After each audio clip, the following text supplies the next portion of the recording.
Interromper a caminhada, então não vou atrapalhar vocês. A Bíblia diz no livro de Hebreus, capítulo 9, versículo 27, ao homem está ordenado morrer uma única vez e depois disso enfrentar um julgamento. Significa que vamos morrer e estar diante de Deus para sermos julgados por Ele. É a pergunta, se isso acontecesse hoje, estariam preparados? Pensa nisso, cara, dá uma lida nesse folheto com calma. Beleza. Valeu. Minha dúvida é essa.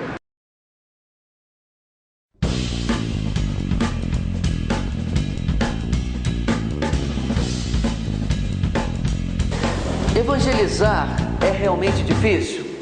Eu fui criado numa denominação tradicional, que vocês conhecem, a denominação batista. E sempre ouvi, desde criança, que evangelizar era a tarefa mais difícil da igreja.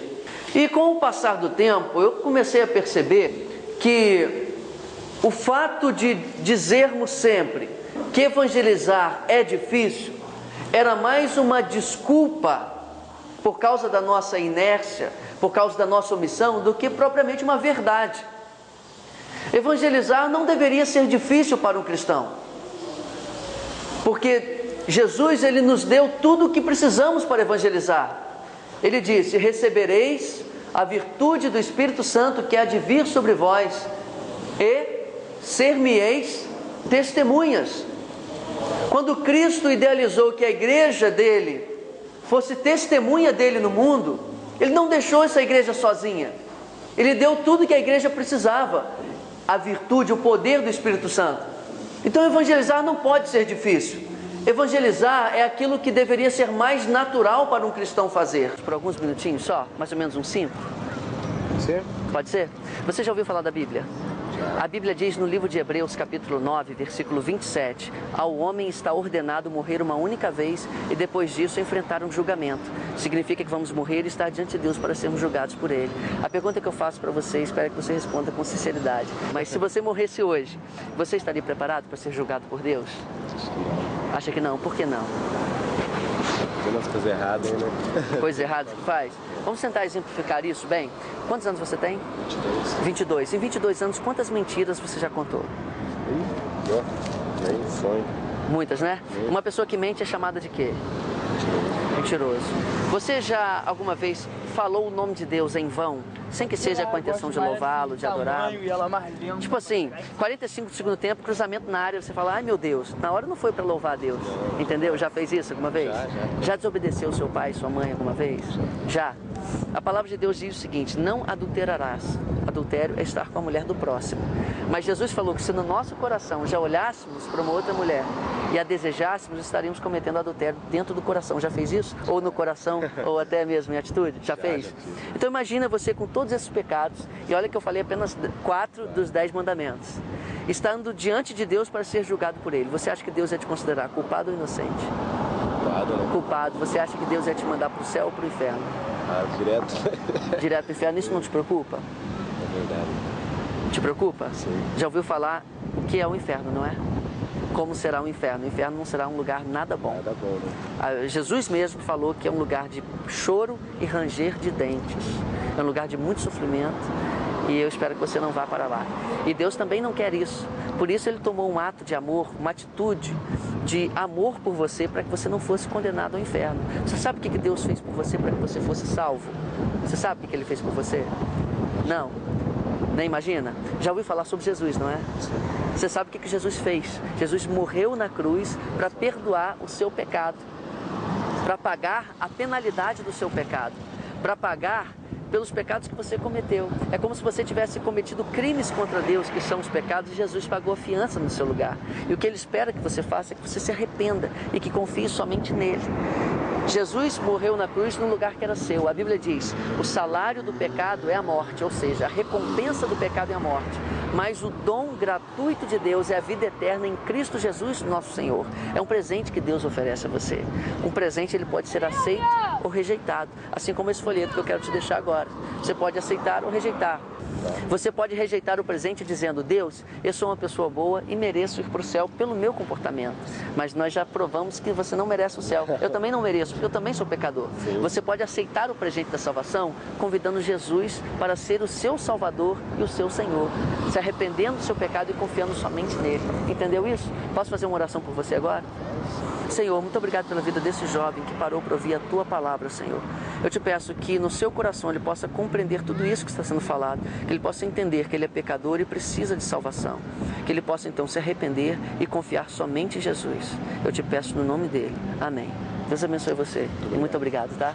Deus te abençoe. Na verdade, evangelizar para nós, na nossa carne, pela nossa essência natural de ser humano, é mais do que difícil, é impossível. Nós não temos nada de nós mesmos para oferecer. É por isso que precisamos da capacitação do Espírito Santo de Deus. Com Ele tudo é possível. Com Ele nada é impossível. Sansão, quando foi tomado pelo Espírito Santo, pegou uma queixada de jumento e matou 1000 homens. Ora, com o Espírito Santo, com ele mataria 10.000, porque se o Espírito Santo tomar a nossa vida, nós faremos coisas impossíveis. Evangelizar é mais do que difícil, é impossível se nós estivermos na nossa carnalidade. Mas revestidos do Espírito Santo, não deveria ser uma tarefa difícil para nós. Sabe o que é difícil, irmãos? Tem um texto que diz o seguinte, está em Ezequiel: quando eu disser ao ímpio, certamente morrerás, e tu não o avisares, nem falares para avisar o ímpio acerca do seu mau caminho, para salvar a sua vida, aquele ímpio morrerá na sua iniquidade, mas o seu sangue da tua mão o requererei. Ezequiel 3,18. Irmãos, não é difícil evangelizar. Difícil será ter que encarar esse momento ali. Difícil será para nós, quando estivermos diante de Deus, diante de Jesus, darmos conta da nossa omissão. Como irei sentir-me no dia do juízo final, se passarem diante dos meus olhos todas as oportunidades que perdi, e ficar provado que minhas desculpas não foram mais do que disfarces para meu orgulho e acovardamento. W.S. Sangster. Spurgeon disse o seguinte: todo cristão ou é um missionário ou é um impostor. Por que será que a maioria dos crentes não evangeliza? Uma vez eu fiz essa pergunta ao pastor Fernando Brandão, que é diretor da Junta de Missões Nacionais da Convenção Batista. E eu, sinceramente, esperava que ele fosse dizer: é por vergonha, é por falta do que dizer, é por timidez. Mas sabe qual foi a resposta do pastor Fernando que me impressionou? Ele disse: irmãos, eu creio que os crentes de hoje não estão evangelizando como no livro de Atos, porque não possuem uma vida cheia do Espírito Santo. Quando as pessoas me perguntam: pastor, por que você acha que os crentes não estão evangelizando e discipulando como no livro de Atos? Porque não tem uma vida cheia do Espírito Santo. Esse é o diagnóstico. Não é porque não sabem testemunhar, não é porque não sabem conversar. Porque chega no serviço, chega na rua, fala de futebol, fala de política, fala de economia, fala de tudo, fala da vida dos outros, mas não fala de Jesus. Sabe falar de tudo, mas não fala de Jesus. O Evangelho não precisa de sábios. O Evangelho não precisa de estrategistas. O Evangelho não precisa de comunicadores. O Evangelho não precisa dos shows humanos. O Evangelho precisa de homens e mulheres cheios do Espírito Santo. Isso me chocou. Mas é uma grande verdade, porque se tivermos a nossa vida cheia do Espírito Santo, a timidez vai ter que sair. Sabe, irmãos, às vezes algumas coisas nos motivam mais do que servir ao Senhor. Você está andando na rua e você quer saber que horas são e você não tem um relógio. Você consegue chegar para um desconhecido e perguntar: amigo, pode me ver as horas? Por que você não pode parar aquele desconhecido e perguntar: você ouviria a palavra de Deus por alguns minutos? Com licença, vocês ouviriam a palavra de Deus por uns 3 minutinhos? Com certeza. Com certeza? A Bíblia diz... Boa tarde, tudo bom? Sim. Meu Meu nome é Lucas e eu gostaria de saber se vocês têm 5 minutos para ouvir a palavra de Deus. Tudo bom? Não. Posso deixar um folhetim na palavra de Deus com o senhor aqui? O senhor ouviria a palavra de Deus por alguns minutos? Eu vou caminhando com o senhor. Pode ser? Na Bíblia diz... Oba! Tudo bem? Joia! Tem alguns minutinhos? Vou falar um pouco da palavra de Deus com você? Boa tarde, amigo. Boa tarde. Vocês me dariam 5 minutinhos? No tempo de vocês, 5 minutos? Vocês acreditam na Bíblia como palavra de Deus? Claro. Claro. Deixa eu fazer uma pergunta pra vocês. Deixa eu fazer aqui, CDABG, vocês ouviriam a palavra de Deus por 5 minutos? Sim? Então vamos lá. Oi, vocês tinham um minutinho pra ver a palavra de Deus?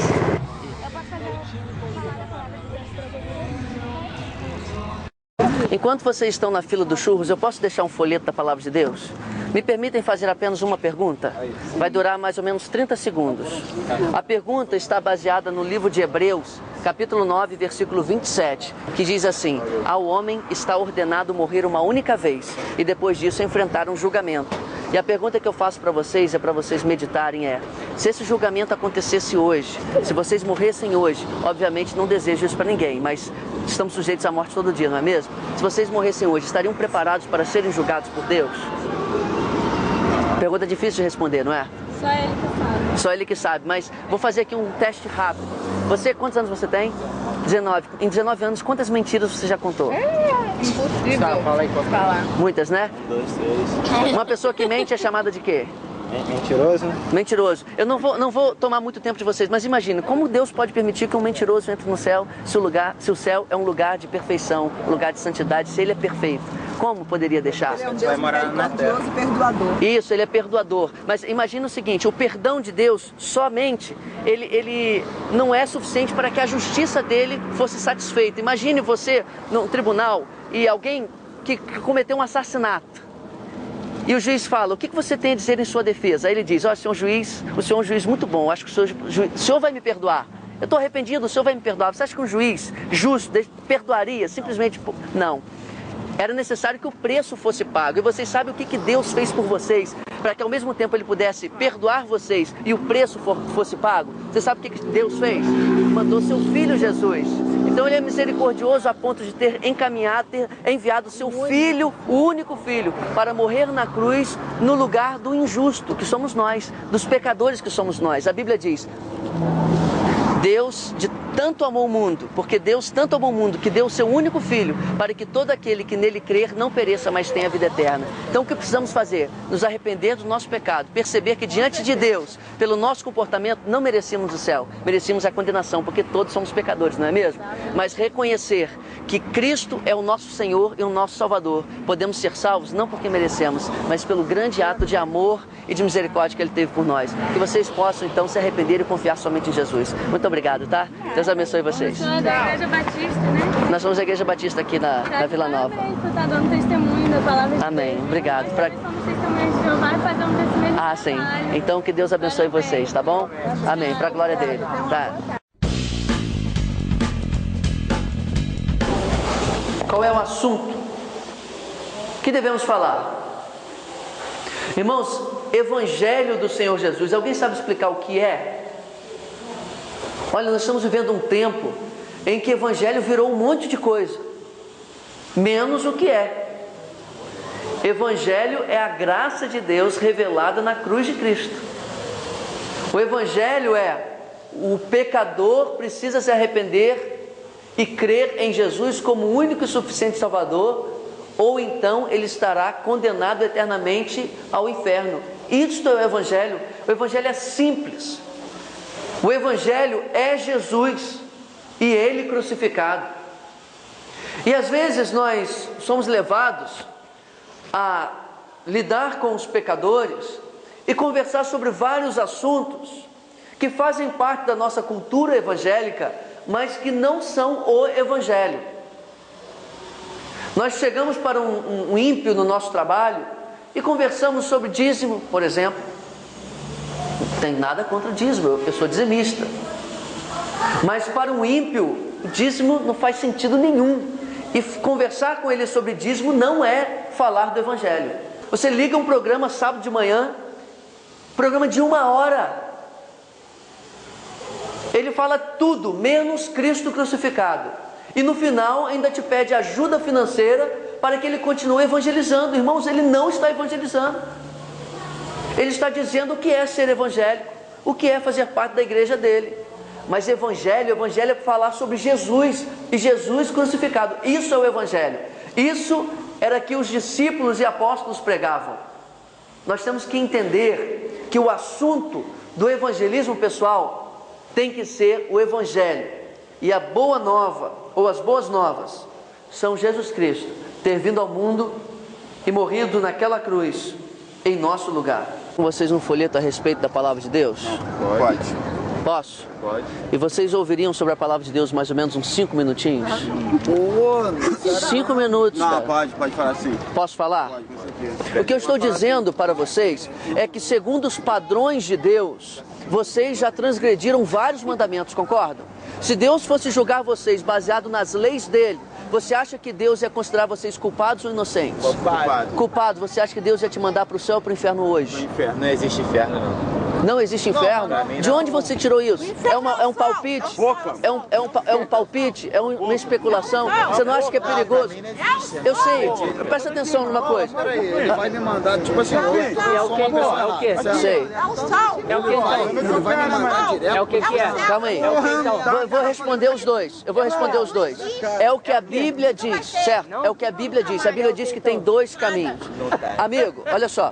Independente de se você acreditar ou não, é o que a Bíblia diz. Eu respeito o que você crê, tá certo? Mas o que você crê, você tirou um palpite de algum lugar. Você não acha que é perigoso você apoiar a sua alma, a sua eternidade, só num palpite que você tem? A Bíblia diz que existe. Jesus Cristo foi um cara muito gentil, concorda? Um cara educado. E ele falou que haveria 2 caminhos. Uns estariam à sua direita, vinde benditos de meu Pai, e outros à sua esquerda. Ele disse que ele falará: apartai-vos de mim, malditos, para o fogo eterno. Então, se Jesus, que era tão carinhoso, tão gentil, falou que o inferno existe, quem somos nós para duvidar? Então, a questão que eu quero dizer para vocês aqui... Chegou na parada maneira. Concorda? Então, olha só. Mas a Bíblia diz que Deus nos amou tanto. Ele viu o nosso destino, ele viu que estávamos caminhando para a morte, mas ele nos amou muito e fez uma iniciativa, um ato de amor para que nós pudéssemos ser salvos. Já falei sobre isso com você, né, Wellington? Você sabe o que foi que Deus fez por você para que você pudesse ser salvo? Ele mandou um filho e mandou ele morreu na cruz para salvar. Você entende o que ele fez? Na Bíblia diz: porque Deus amou o mundo de tal maneira que deu seu Filho unigênito para que todo aquele que nele crer não pereça, mas tenha a vida eterna. Se nós olharmos no ponto de vista humano, as pessoas encontraram pretextos para matar Jesus, mas isso já fazia parte do plano eterno de Deus, que era resgatar a sua vida pelo sangue de Cristo derramado naquela cruz. Você não tem esperança, nós não temos esperança de nos salvarmos pelo nosso próprio comportamento. Todo o preço, toda a dívida que nós tínhamos que pagar para Deus já foi paga através do sacrifício de Jesus. Então, o que nós precisamos fazer? Nós precisamos reconhecer isso. Nós precisamos nos arrepender do nosso pecado. Parar de confiar nas nossas próprias ações, nos nossos próprios comportamentos e boas ações que dizemos que temos. Nos arrepender de fato e confiar somente em Jesus como nosso Salvador. A salvação é mediante o arrependimento e a fé somente em Jesus. Ele disse: eu sou o caminho, a verdade e a vida. Ninguém vem ao Pai a não ser por mim. Então, a pergunta que eu faço para vocês para finalizar aqui: vocês gostariam de, nesse momento, fazer uma oração a Deus, se arrependendo dos seus pecados e convidando Jesus para ser o Senhor e Salvador de suas vidas? Brother, vou te ser sincero, não tá nessa pilha não. Não está nessa pilha não? Posso orar pela vida de vocês então, pelo menos? Claro. Se essa mensagem fez sentido para vocês, meditem. É a nossa única esperança confiar em Jesus. Deus, obrigado por essas pessoas que aqui estão, que ouviram a Tua palavra, Senhor. E eu te peço em nome de Jesus, que não seja pela minha palavra, porque eu também sou falho e fraco, mas pelo poder do Teu Espírito Santo, que eles possam entender e compreender o que foi falado aqui, e que no coração deles o Senhor possa plantar uma semente, para que eles venham um dia se arrepender e crer e confiar somente em Jesus como Senhor e Salvador de suas vidas. Eu te peço que o Senhor preserve a vida deles até que eles tenham esse momento, em nome de Jesus. Amém. Deus abençoe vocês. Beleza, valeu. Aprecio muito a atenção que vocês deram para a palavra de Deus, tá? Valeu, obrigadão. Muito obrigado. Falou. Fica com Deus. Não há salvação sem arrependimento. Não há arrependimento sem consciência de pecado. E não há consciência de pecado sem um confronto com a lei de Deus. Vamos tratar da primeira parte. Não há salvação sem arrependimento. Arrependei-vos, pois, e convertei-vos, para que sejam apagados os vossos pecados, e venham assim os tempos do refrigério pela presença do Senhor. Atos 3:19. João Batista começou pregando assim: arrependei-vos. Jesus Cristo começou pregando assim. A igreja começou pregando assim. E essa palavrinha arrependimento sumiu. Você vai numa livraria evangélica e procura folhetos evangelísticos, e procura nesses folhetos a palavra arrependimento. Irmãos, é raro. Como nós podemos esquecer uma coisa tão importante como arrependimento? Se o pecador não se arrepender, não há salvação. Não há arrependimento sem convicção de pecado. Irmãos, se o pecador não souber do que ele precisa se converter, do que ele precisa se arrepender, ele nunca vai se arrepender. Vou me arrepender de quê? Vou me arrepender de quê? É necessário que ele tenha consciência de seu pecado, para que ele possa sentir a necessidade de se arrepender. O que o homem diz? Eu sou bom. O que a Bíblia diz? Não há ninguém justo ou bom. Irmãos, nós vamos sair das ruas hoje. Vocês vão perceber que se vocês fizessem a pergunta: você se considera uma pessoa boa? 99% das pessoas vão dizer que sim. A maioria absoluta das pessoas, quase 100%, se considera pessoas justas, pessoas corretas diante de Deus. Pessoas que, por serem justas, por não fazerem mal a ninguém, por não desejarem o mal ao próximo, se acham merecedoras de ir para o céu. O senhor se considera uma pessoa boa? Se considera? Você, jovem, se considera? É. O senhor se acha uma boa pessoa? É. Vocês se consideram pessoas boas? Eu me considero. Sim.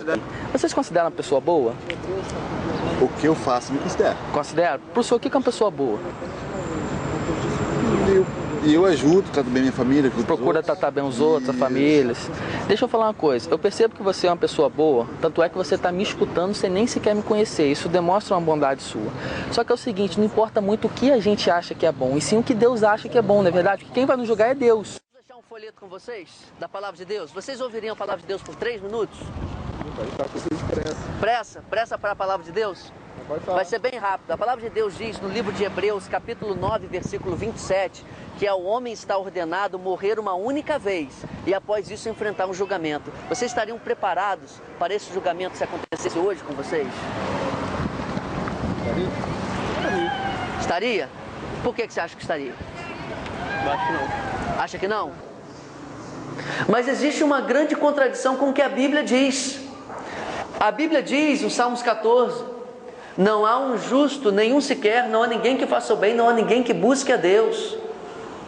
Romanos 3, 23 diz também, porque todos pecaram. 1 João, se dissermos que não temos pecado, a verdade não está em nós. Alguma coisa está de errado. Alguma coisa está errada entre aquilo que Deus diz a respeito do ser humano e aquilo que o ser humano pensa de si mesmo. Irmãos, enquanto as pessoas estiverem achando que são boas e justas e merecem ir para o céu, vão precisar de Jesus para quê? Estão entendendo isso? Se uma pessoa se acha justa, boa e merece ir para o céu pelo seu comportamento, de que teria valido Jesus morrer por ela? Jesus morreu por ela desnecessariamente. Terceiro, não há convicção de pecado sem um confronto com a lei de Deus. Então vamos voltar. Não há salvação sem arrependimento. Não há arrependimento sem convicção de pecado, consciência de pecado. E não há consciência de pecado sem confronto com a lei de Deus. Nós evangélicos não vivemos mais sobre o poder da lei. Nós vivemos sobre a graça do Senhor Jesus. Não é isso que pregamos? Então nós vamos falar um pouco aqui sobre lei, mas não estou dizendo que a lei salva, não é legalismo. O que é o legalismo? O legalismo é aquela coisa de fariseu. Eu vou cumprir a lei e por isso eu vou ser salvo. Não, não é isso que estamos dizendo aqui. O que eu vou dizer para os irmãos aqui é que a lei, ela condena. A lei revela o pecado. A lei de Deus é que mostra para o pecador o que ele tem feito de errado. E a não ser que ele seja confrontado com essa lei, ele não vai ter consciência de pecado. E se ele não tiver consciência de pecado, não tem arrependimento. Se ele não tem arrependimento, não tem salvação. Eu posso fazer um teste com o senhor com base nos 10 mandamentos? Sim. Que a Bíblia fala que, assim como o mundo aqui tem uma lei, os homens têm uma lei, não tem? Está dizendo lá que a gente não pode roubar, a lei dos homens, senão a gente vai preso. Sim. Deus também tem uma lei, e o nome dessa lei é os 10 mandamentos. E quando o senhor era pequeno, o senhor já desobedeceu seus pais? Graças a Deus, apanhava e gostava. Então, a Bíblia fala que nós não devemos desobedecer os nossos pais. Se o senhor alguma vez já apanhou, é porque o senhor desobedeceu de alguma forma aos seus pais, não é? É. E sabe o que a Bíblia diz? Que a gente não deve desobedecer nossos pais. Porque se a gente desobedece os nossos pais, a gente está desobedecendo aqui, mas a gente está desobedecendo a Deus também. É isso aí. Não é, Salvinho? E aí a Bíblia, sabe o que a Bíblia diz? Que se a gente errou em um ponto dessa lei, a gente errou na lei toda. O senhor acha que se Deus fosse julgar o Senhor de acordo com essa lei, o senhor seria considerado culpado ou inocente, sendo que o senhor desobedeceu a lei de Deus? É, que ele daí tava errado, né? Seria culpado, né? Tava errado. Fala aí, brother. Beleza? Tudo bem? Vocês ouviriam 5 minutinhos da palavra de Deus? Em Hebreus 9:27 diz que cabe ao homem morrer uma só vez e depois disso enfrentará o julgamento de Deus. Se vocês morressem hoje, não desejando isso para vocês, claro, mas se vocês estivessem diante de Deus, Deus iria julgar vocês, inocentes ou culpados. O que eu fiz não me arrependo, então inocente. Inocente você? Por quê? Não fiz nada de relevante. Vocês se consideram então uma pessoa boa? Eu considero. Se consideram também? Pra mim, vocês são uma pessoa boa, porque nós estávamos andando, perguntamos a vocês se vocês nos dariam 5 minutos e vocês pararam. Então, pô, vocês são as pessoas boas pra gente. Agora e pra Deus? Será que pra Deus vocês são pessoas boas? Porque nós temos o nosso padrão. Agora Deus tem um padrão de moral dele. Então eu vou fazer um pequeno teste para ver, de acordo com a palavra de Deus, se Deus olha para vocês e vê se vocês realmente são pessoas boas. Vocês já mentiram alguma vez em toda a sua vida? Sim. Sim? Muitas vezes? Várias. E quem mente é o quê? Mentiroso? Mentiroso, não é verdade? Vocês já roubaram alguma coisa? Não responde ainda. A gente pensa que roubar é só pegar uma arma, sacar e falar, perdeu, né? Perdeu, levar. Só que não é só isso. Se nós temos algum produto pirata em casa, isso já é considerado roubo perante a lei. Por quê? Porque você está arranjando um modo ilegal, quer dizer, roubando os direitos autorais, um modo ilegal de conseguir aquele produto.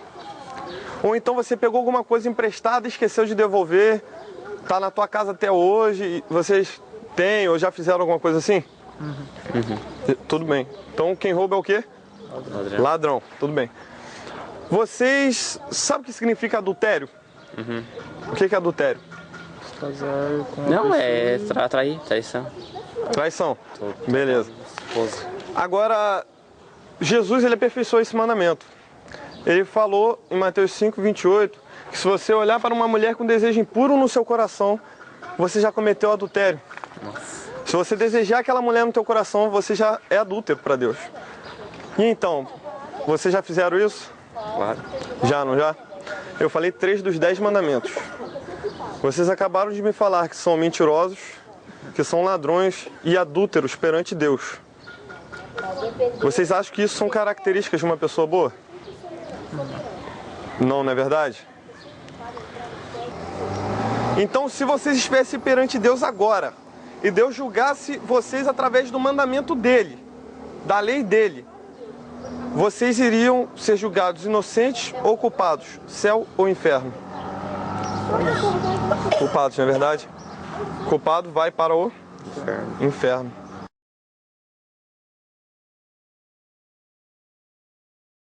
Deus iria julgar vocês, inocentes ou culpados?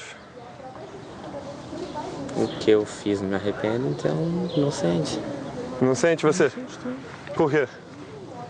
Não fiz nada de relevante.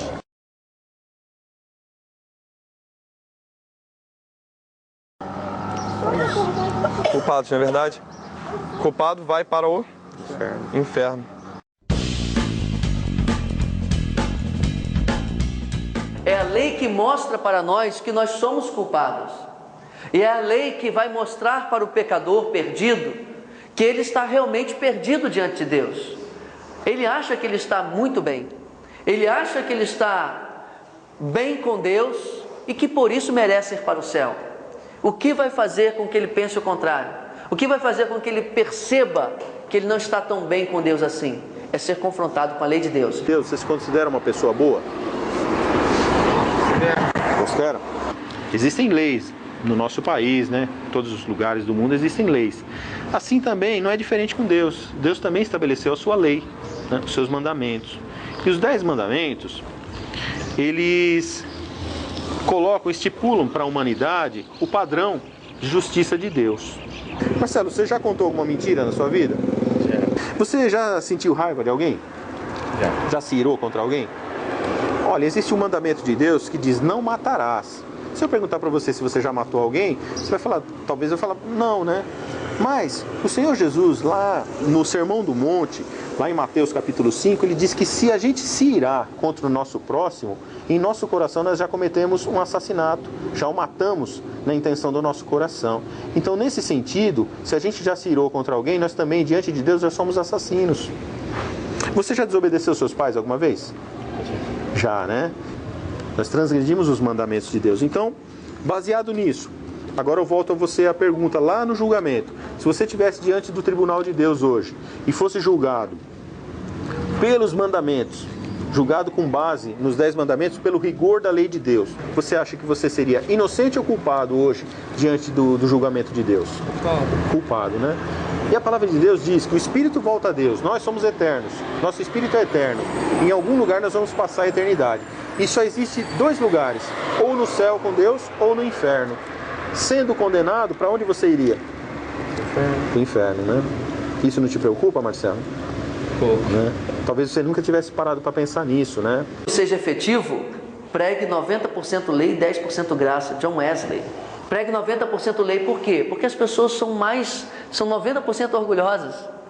E elas precisam ser confrontadas com a lei para que a graça faça sentido.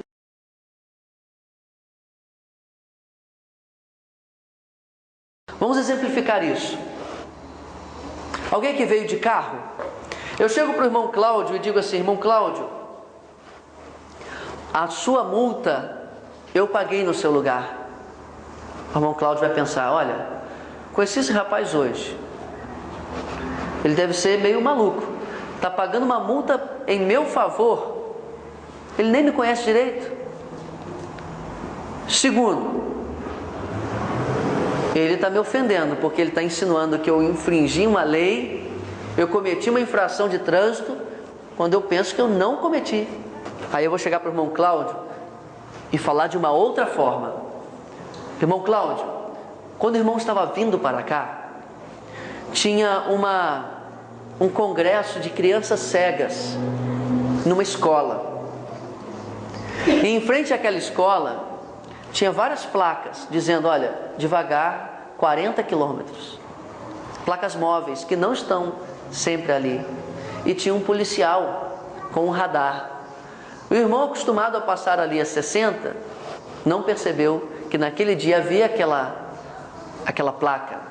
E o irmão sofreu uma multa por excesso de velocidade.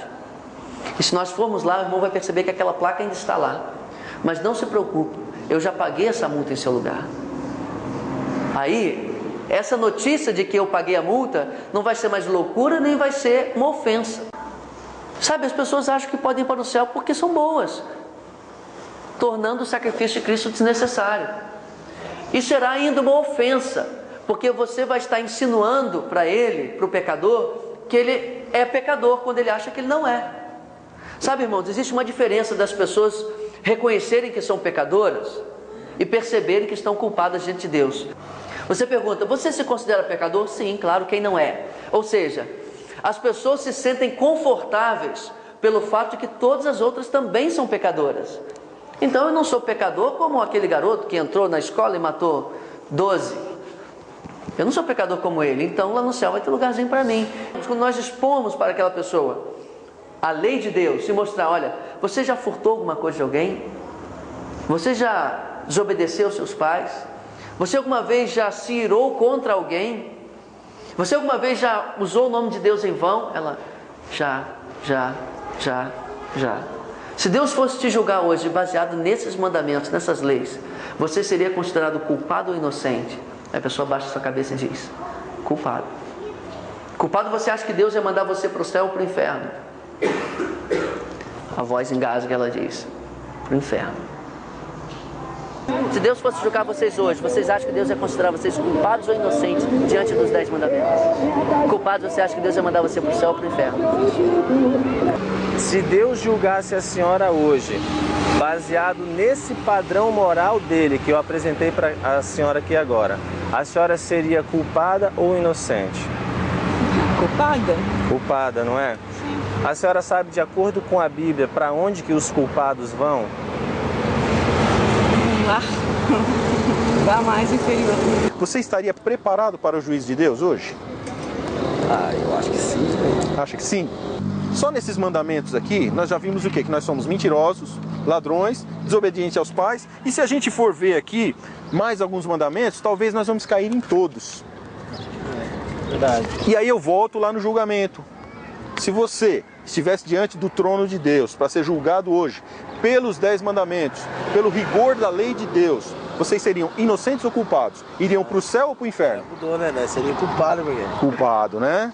Nós já conta mentira, já comeu mexerica, né? Isso. E sem falar nas outras coisas, né? Aí vem a notícia, mas olha, Jesus Cristo morreu na cruz para que você não precisasse ir para lá. Ele morreu na cruz para que você tivesse a vida eterna. Ele diz, quem ouve as minhas palavras e crê naquele que me enviou, tem a vida eterna e não entrará em condenação, mas passou da morte para a vida. Aí a boa notícia fará sentido. Lembra no caso da multa? Se ela entender que ela está perdida porque ela é pecadora, a boa notícia fará sentido. Primeiro eu vim com a má notícia, né?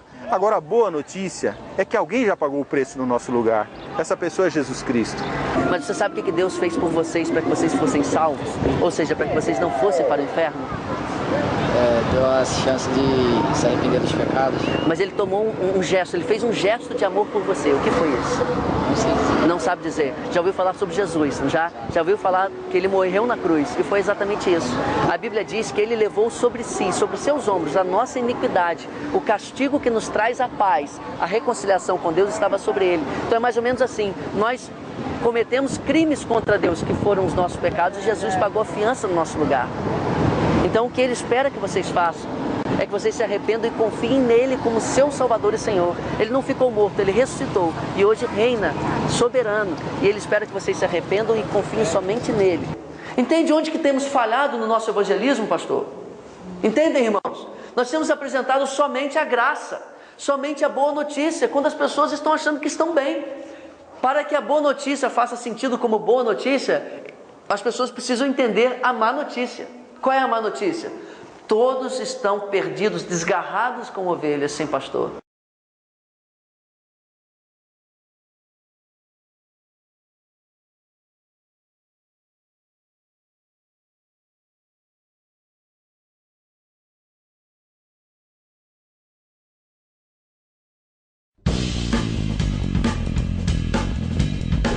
Veio, porém, a lei para que a ofensa abundasse. Mas onde o pecado abundou, superabundou a graça. Superabundou a graça. Isso todo mundo conhece, isso a gente canta, graça, superabundante graça. Mas olha a primeira parte do versículo. A lei veio para que a ofensa seja ressaltada. Para onde a ofensa está aparente, a graça brilha ainda mais forte. As estrelas precisam de um céu negro para que elas sejam vistas.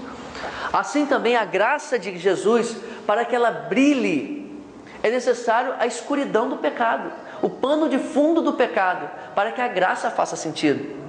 Se os irmãos olharem o encontro de Jesus com as prostitutas. Aquela mulher que na casa do fariseu se ajoelhou, ungiu os pés de Jesus e enxugou com os cabelos. Então, aquela mulher, por saber a sua condição de pecadora, ela conseguiu compreender a graça do Senhor Jesus e se derramou ali na presença dele. Senhor Jesus, o teu amor por mim é a minha única esperança. A tua compaixão por mim é a minha única esperança. Se o pecador ele compreender que ele está perdido, se ele entender como fez aquele filho pródigo na parábola: Senhor, eu pequei contra o céu e perante ti, já não sou digno de ser chamado teu filho, aceita-me como um dos teus empregados. Aí essa pessoa, ela está pronta para entender a graça, porque Deus amou o mundo de tal maneira, Deus amou você de tal maneira, que deu seu único filho, para que se você nele cresce, você tivesse a vida eterna, você não fosse condenado. Olha o amor de Deus por você. Mesmo nessa situação de pecado, de condenação, o Senhor se importou com você. O Senhor enviou o seu único filho para morrer na cruz no seu lugar, pagando a fiança de um crime que você cometeu. O amor de Deus é maravilhoso, e a pessoa então ela deposita a sua confiança no amor de Deus e não em si mesma, e não porque ela era boa. Agora ela não é boa mais, ela é pecadora e perdida, mas Jesus Cristo a salvou. E nós precisamos voltar a pregar um evangelho que aponte a necessidade de arrependimento e aponte Jesus Cristo como Salvador e não como um solucionador de problemas. Quando a gente é jovem, a gente não fica parando muito para pensar. Mas como nós conversamos agora há pouco, não é só velho que morre, não é só doente que morre, né? Nós não sabemos o dia de amanhã, né, Marcelo? Só que eu tenho uma boa notícia para você, Marcelo. A boa notícia é a seguinte: todos nós estávamos condenados. A palavra de Deus diz: porque todos pecaram e destituídos estão da glória de Deus. Toda a humanidade. Isso aqui que eu te passei, os 10 mandamentos, se eu fosse julgado pelos 10 mandamentos, eu também iria para o inferno. Se o meu pastor fosse julgado pelos 10 mandamentos, ele iria para o inferno. Ou seja, toda a humanidade. Não há um justo, nem um justo sequer.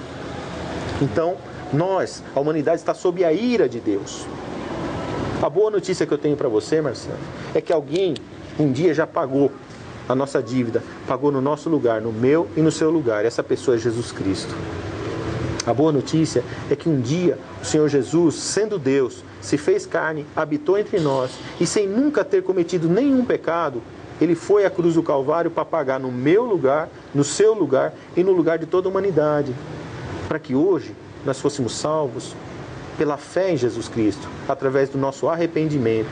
Quando nós nos arrependemos dos nossos pecados e cremos em Jesus Cristo, cremos que Ele lá na cruz do Calvário pagou, derramou seu sangue lá na cruz por nós, pagando pela nossa transgressão, nós somos salvos. A palavra de Deus garante que você, crendo em Jesus Cristo, se arrependendo dos seus pecados, a palavra de Deus diz que você tem a salvação, você tem a vida eterna. Você faria essa oração agora? Faria. Então, faça essa oração. Eu tenho pecado ultimamente. Muita coisa. Eu gostaria de parar de querer pecar e começar tudo de novo, do zero. Eu queria ter mais vontade para aprender os caminhos de Deus, porque eu sou muito vadio. Isso é um fato. Se Deus te perguntasse, tivesse no juízo, só assim, ó, você vai pro céu, por que eu deixaria você entrar? O que você responderia então? Diria que eu não sou digno, pois eu erro muito. Erra muito e que você só vai ao céu por causa de quem? Por causa de Jesus, né? Que pagou o preço no seu lugar. É essa a resposta.